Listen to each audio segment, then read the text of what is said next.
कागल तालुक्यातील बिद्री इथल्या श्रद्धा हॉस्पिटलमधील गैरकृत्याच्या घटना एकामागून एक उघड होत आहेत। या प्रकरणानं संपूर्ण जिल्ह्यात खळबळ उडाली आहे।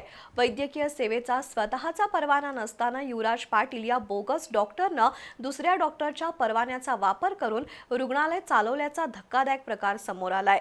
आरोग्य यंत्रणेनं या बनावटगिरीकडे का डोळेझाक केली असा प्रश्न उपस्थित होतोय।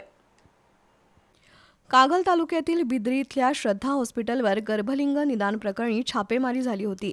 अधिक तपासात या हॉस्पिटलचा परवाना आणि चालक यामध्ये मोठी तफावत आढळून आली आहे। हॉस्पिटल चालवणारे युवराज पाटील यांच्याकडे कोणताही वैद्यकीय परवाना नाही।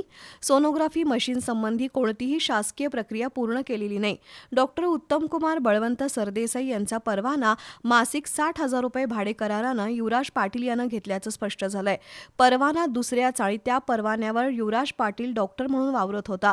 बिद्रीसारख्या रहदारीच्या ठिकाणी स्त्रीभ्रूण हत्या सुरू होत्या, पण त्याकडे आरोग्य विभागानं लक्ष दिलं नाही की जाणीवपूर्वक दुर्लक्ष केलंय या गोष्टीचा तपास होणं आवश्यक आहे। युवराज पाटील यानं सोनोग्राफी मशीनचा वापर करून अनेक गर्भलिंग तपासण्या केल्याची चर्चा आहे। कोणताही अधिकृत परवाना नसताना अनेक वर्ष युवराज पाटील बिनधास्तपणे हे हॉस्पिटल चालवत होता। आपला वैद्यकीय परवाना दुसऱ्याला दिल्याप्रकरणी डॉक्टर सरदेसाई यांच्यावर कारवाईची प्रक्रिया सुरू झाली आहे। गर्भलिंग निदान प्रकरणी आतापर्यंत 13 जणांविरुद्ध गुन्हे दाखल झाले असून 11 जणांना अटक केली आहे, तर 2 जण फरार झालेत।